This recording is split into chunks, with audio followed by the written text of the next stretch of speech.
नवे रोज के अंदर इंतखाबात की तारीख देना सदर मुमलिकत का इख्तियार था। आइन और अवाम के हुकूक की खिलाफ वर्जी संगीन अमल है जिसका अजाला मुमकिन नहीं। सुप्रीम कोर्ट में इंतखाबात केस में जस्टिस अतहर मिन्नल्लाह का 41 सफ़ात का इजाफी नोट जारी। कहा गया कि 8 फरवरी को तारीख देने से सदर और इलेक्शन कमीशन ने खुद को बेनकाब किया कि आइन की खिलाफ वर्जी की। इंतखाबात की तारीख का तयन करना अदालत का काम नहीं, मुकर्ररा वक्त में इंतखाबात करवाना सदर मुमलिकत, गवर्नर्स और इलेक्शन कमीशन की जिम्मेदारी थी।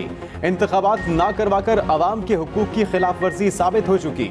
आइन और कानून के बरखिलाफ निगरान हुकूमतों के जरिए उमूर चलाए जा रहे हैं। इंतखाबात में तारीख को रोकने के लिए मुस्तकबिल में ठोस इक़दाम करने की जरूरत है।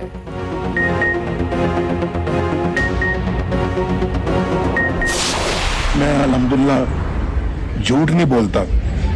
सियासत के लिए झूठ बोलना भी कोई बात है? क्या खटेंगे आप सियासत के लिए झूठ बोलेंगे?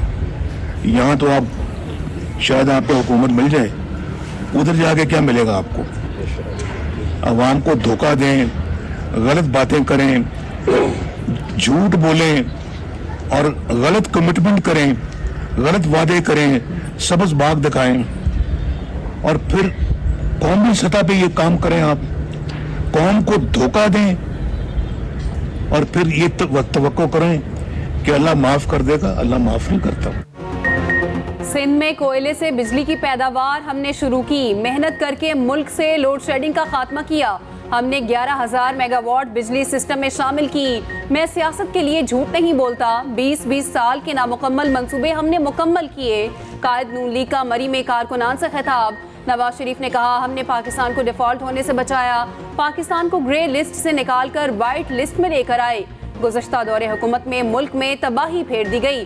तरक्की करती मईशत बर्बाद हुई। बेटे से तनख्वाह ना लेने पर मुझे निकाल दिया गया। मुल्क के साथ बड़ा जुल्म किया गया। हंसते बसते मुल्क को हमने अपने हाथों से उजाड़ा, फिर भी कोई सबक नहीं सीखा। कौम को धोखा दें और तवक्को करें अल्लाह माफ करेगा, तो ऐसा नहीं है।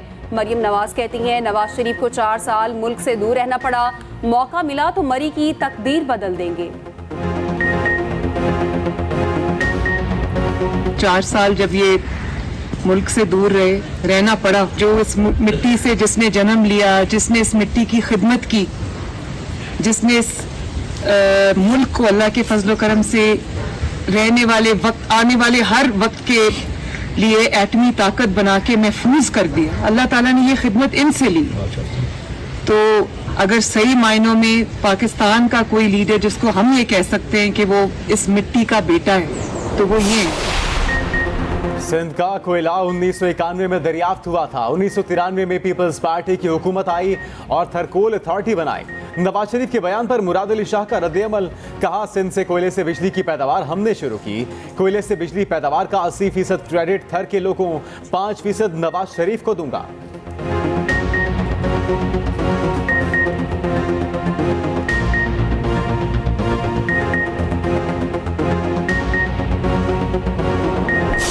फ्राइडे और सैटरडे को स्कूल्स ऑफ होंगे और ये स्कूल ऑफ होंगे और ये जितनी ये हम फैसले कर रहे हैं ये लाहौर, गुजरांवाला, फैसलाबाद, मुल्तान, साहिवाल और सरगोदा डिवीजन के लिए होंगे। हम कोशिश करेंगे कि आर्टिफिशियल रेन करें, बट उसके लिए अभी हमारे बहुत पीछे हैं, हमें कुछ मेहनत करनी पड़ेगी। मार्केट फ्राइडे और सैटरडे को 3 बजे खुलेंगी और रात तक वो खोल लें, कोई हर्ज नहीं है, लेकिन 3 बजे खुलेंगी। संडे को पूरी मार्केट्स हर तरह की वो क्लोज होगी। रेस्टोरेंट्स भी इस तरह 3 बजे फ्राइडे सैटरडे को खुलेंगे। ऑफिसेज फ्राइडे को खुले रहेंगे, लेकिन सैटरडे को 3 बजे के बाद वो खोल सकते हैं। स्मॉग के खात्मे के लिए पंजाब हुकूमत का बड़ा इकदाम। जुमे और हफ्ते को तालीमी इदारे बंद रखने का ऐलान। लाहौर समेत सूबे के 10 अजला में पाबंदियां लागू। इतवार को दुकानें मुकम्मल तौर पर बंद रहेंगी। जुमे और हफ्ते को मार्केटें 3 बजे के बाद खुलेंगी। इजलास के बाद निगरान वज़ीर आला की न्यूज़ कॉन्फ्रेंस मोहसिन नकवी ने कहा मार्केट्स मुकम्मल बंद करने के हक में नहीं। 10,000 तलबा को बाइक्स पर सब्सिडी देने का ऐलान। 29 नवंबर को बादलों की आमद पर मसनूई बारिश बरसाई जाएगी। बागों के शहर का एयर इंडेक्स 309 रिकॉर्ड। लाहौर दुनिया के आलूदा तरीन शहरों में दूसरे नंबर पर आ गया। सूरज ने आलूदगी की ओट में चेहरा छुपा लिया। कारोबारी मराकज़ जुमे को 3 बजे खोलने पर ताजर बरादरी का इख्तलाफ। फैसला करने से पहले ताजर बरादरी से मुशावरत का मुतालबा।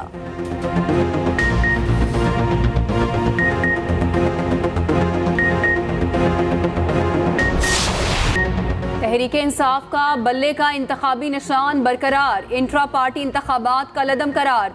20 रोज में दोबारा इंतखाब करवाने का हुक्म। 20 दिन में इंतखाब न होने पर इंतखाबी निशान वापस ले लिया जाएगा। 7 रोज में रिपोर्ट जमा कराने की हिदायत। इलेक्शन कमीशन ने 13 सितंबर को महफूज किया गया फैसला सुना दिया। पीटीआई ने फैसला चैलेंज करने का ऐलान कर दिया। बैरिस्टर गोहर ने इस्लामाबाद हाई कोर्ट से रुजू का प्लान बता दिया। कहा फैसले से इंसाफ के तकाजे पूरे नहीं हुए।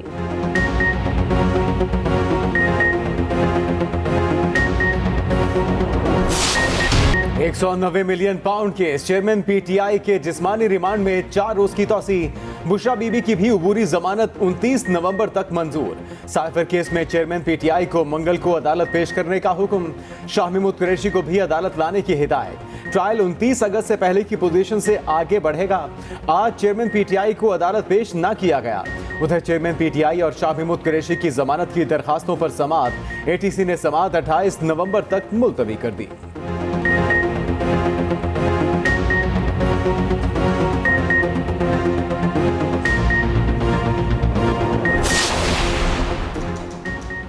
साबिक स्पीकर कौमी असम्बली असद कैसर को दोबारा गिरफ्तार कर लिया गया। तर्जुमान पीटीआई के मुताबिक असद कैसर को 4 सद्दा पुलिस ने गिरफ्तार किया। असद कैसर को किस जुर्म में गिरफ्तार किया गया है अभी नहीं बताया गया। 4 सद्दा पुलिस सबाबी इंटरचेंज से असद कैसर को गिरफ्तार करके रवाना। असद कैसर को अदालत ने आज सुबह जमानत पर रिहा किया था।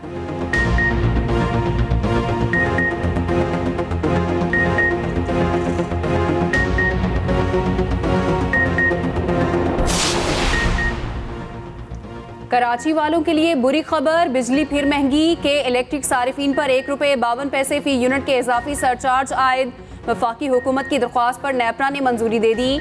इजाफी सरचार्ज से के इलेक्ट्रिक के सारिफीन पर 24 अरब 50 करोड़ से जायद का बोझ पड़ेगा। के इलेक्ट्रिक सारिफीन पर इजाफी सरचार्ज नवंबर 2023 से दिसंबर 2024 तक लागू होगा। वफाकी हुकूमत सरचार्ज आयद किए जाने का हतमी नोटिफिकेशन जारी करेगी।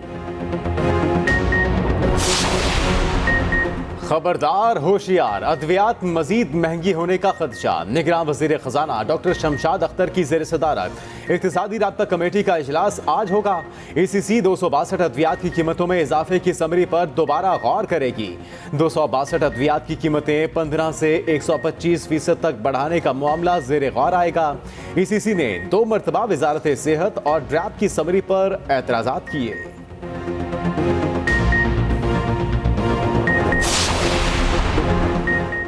पाकिस्तान का कर्ज बहुत ज्यादा हो गया है। मौजूदा आलमी हालात में गैर मुल्की इमदाद हासिल करना मुश्किल है। FBI में टैक्स इस्लाहात की जाएंगी। निगरान वज़ीर खजाना डॉक्टर शमशाद अख्तर कहते हैं मुनाफे बख्श कंपनियों का सॉवरेन फंड कायम किया गया है। हुकूमती कंपनियों को मुनाफे बख्श बनाया जाएगा। हुकूमत को अपने निज़ाम में इस्लाहात की ज़रूरत है। टैक्स टू GDP शरह को 90% से बढ़ाकर 15% किया जाएगा।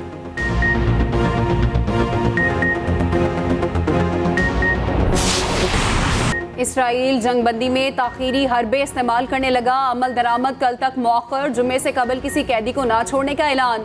इसराइल के कौमी सलामती के मुशीर ने ताखीर का बता दिया। कहा मुआहदे पर अमल दरामद का आगाज कल से होगा। जुम्मे से कबल किसी कैदी को नहीं छोड़ा जाएगा। गुज़श्ता शेड्यूल के मुताबिक जंगबंदी का आगाज आज 1 बजे होना था। मुआहदे के तहत हमास 50 यरगमालियों को रिहा करेगा। इसराइल 150 फ़लस्तीनी छोड़ेगा। मिस्र से रोजाना 300 अमदादी ट्रक गज़ा में दाखिल होंगे। कैदियों की रिहाई का हतमी मुआहिदा होने तक सीज फायर नहीं होगा। यमनी हौसी बागियों ने मुआहिदे का हिस्सा बनने से इनकार कर दिया। बोले जंगबंदी का हिस्सा नहीं, हमले जारी रखेंगे।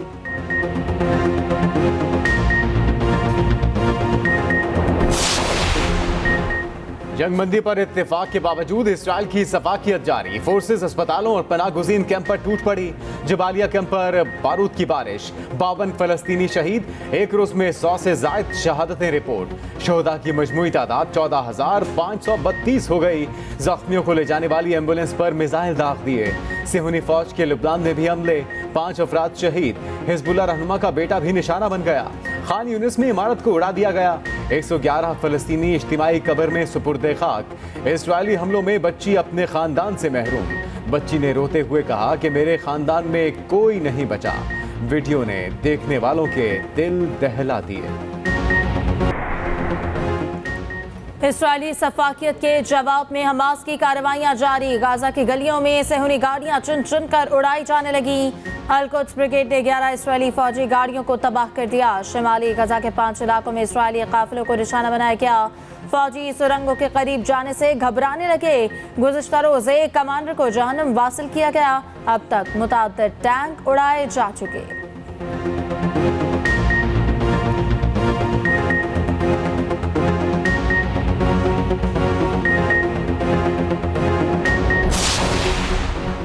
क़याम अमन के लिए सलामती काउंसिल की करारदादों पर अमल करवाया जाए। सऊदी वज़ीर ख़ारजा का एक बार फिर अमरीका से मुतालबा। दोनों ममालिक के वज़ीर ख़ारजा के दरमियान टेलीफोनिक राब्ता। शहजादा फैसल बिन फरहान ने फ़लस्तीनी अवाम की जबरी नकल मकानी मुस्तरद कर दी।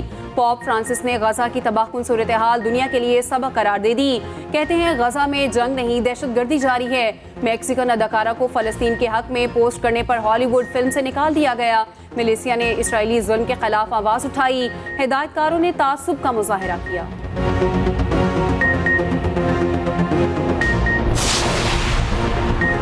पाकिस्तान गजा में जंगबंदी का मुंतज़िर। इस्राएली जारहियत से मुतासरा बच्चों के तहफ़्फ़ुज़ का मुतालबा। तर्जुमान दफ्तर ख़ारजा की हफ्तावार ब्रीफिंग। मुमताज़ ज़हरा बलोच ने कहा, आज़ाद फ़लस्तीनी रियासत के मौक़िफ़ पर कायम है। गजा में 6000 से ज़ायद बच्चे शहीद हो चुके। गजा शहर बच्चों के लिए सबसे बुरी जगह बन चुकी। मकबूजा कश्मीर में इंसानी हुकूक की खिलाफ वर्जियाँ भी जारी हैं।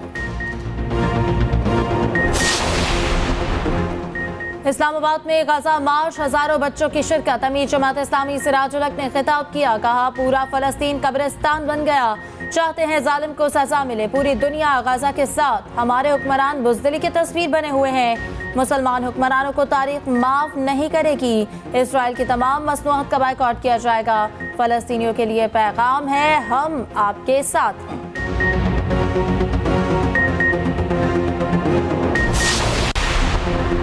निगरान वज़ीर आज़म अनवारुल हक काकड़ से वज़ीर आज़म आज़ाद जम्मू कश्मीर चौधरी अनवारुल हक की मुलाकात। वज़ीर आज़म आज़ाद कश्मीर ने निगरान वज़ीर आज़म को आज़ाद जम्मू कश्मीर के दौरे की दावत दी। निगरान वज़ीर आज़म ने मसला कश्मीर के मुनसिफाना हल के लिए पाकिस्तान के असूली मौक़िफ़ का इरादा किया। अनवारुल हक काकड़ ने कहा, पाकिस्तान अपने कश्मीरी बहन भाइयों के हक़ के खुद इरादियत के हसूल तक इनकी हमायत जारी रखेगा।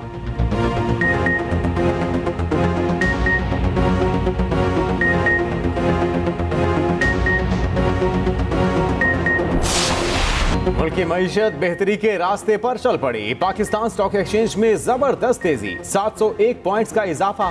100 इंडेक्स 58,899 की सतह पर बंद। उधर अमेरिकी करेंसी की कदर में मामूली इजाफा। इंटरबैंक में डॉलर 14 पैसे महंगा। कीमत 285 रुपए 26 पैसे हो गए।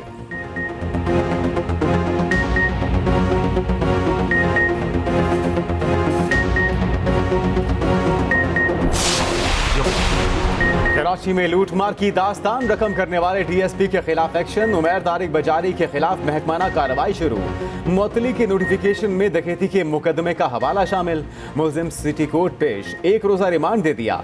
अदालत में एहलकारों ने खुसूसी प्रोटोकॉल दिया। साइलिन को कमरा अदालत के सामने से हटा दिया। सहाफियों को भी कमरा अदालत में जाने से रोकने की कोशिश।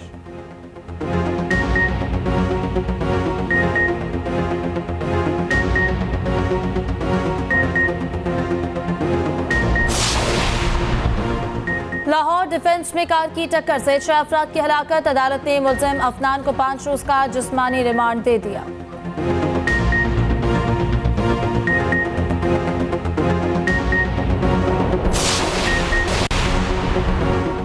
कैंगरूज के खिलाफ टेस्ट सीरीज का मिशन। रावलपिंडी में कौमी टेस्ट स्क्वाड का तरबियती कैंप। स्क्वाड ने वार्म अप से प्रैक्टिस सेशन का आगाज किया।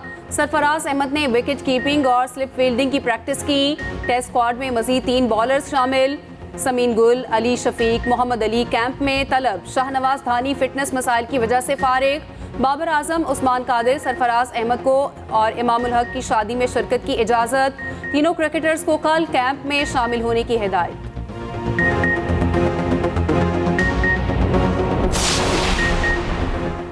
वर्ल्ड कप में ऐसी परफॉर्मेंस नहीं रही जैसी उम्मीद थी। उम्मीद है कि दौरा ऑस्ट्रेलिया में पाकिस्तानी टीम अच्छा परफॉर्म करेगी। कौमी cricket team bowling coach Umar Gul की रावलपिंडी में न्यूज़ कॉन्फ्रेंस। मजीद कहा, नसीम शाह शागिर्द भी है और छोटा भाई भी। दौरा ऑस्ट्रेलिया में इसकी कमी महसूस करेंगे। उधर रावलपिंडी में कौमी टेस्ट स्क्वाड का तरबियती कैंप, स्क्वाड ने वार्म अप से प्रैक्टिस सेशन का आगाज किया।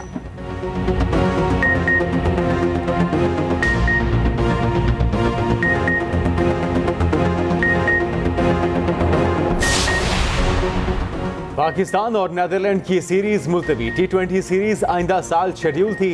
नीदरलैंड हुकाम के मुताबिक सीरीज पाकिस्तान क्रिकेट बोर्ड की दरखास्त पर मुलतवी की गई।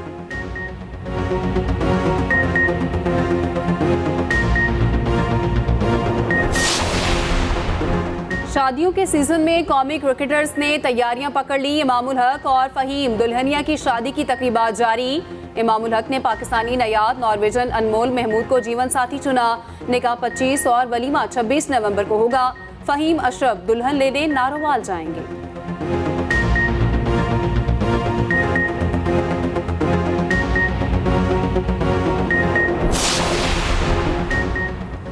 वर्ल्ड कप की बदतरीन मेजबानी, भारत दुनिया भर में बदनाम। आलमी कप के दौरान भारतीय कौम की कमजरफी दुनिया भर में बेनकाब। अहमदाबाद के मोदी क्रिकेट स्टेडियम में शायकीन ने भारत का नाम बदनाम किया। शायकीन ने हरीफ टीम की हौसला अफजाई के लिए तालियां बजाना भी गवारा न किया।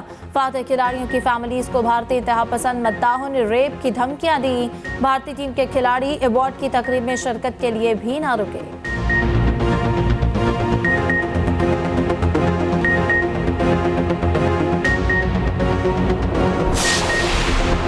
एमिरेट्स लीग में एंटी करप्शन कोड की खिलाफ वर्जी साबित। West Indian cricketer Marlon Samuels पर 6 साल की पाबंदी लगा दी।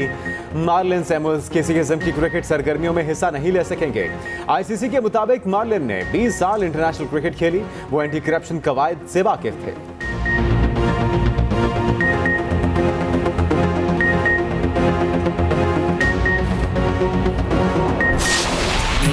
पाकिस्तानी फिल्मों के चॉकलेटी हीरो वहीद मुराद का सहर आज भी बरकरार। लेजेंड अदाकार को मद्दाहों से बिछड़े 40 बरस बीत गए।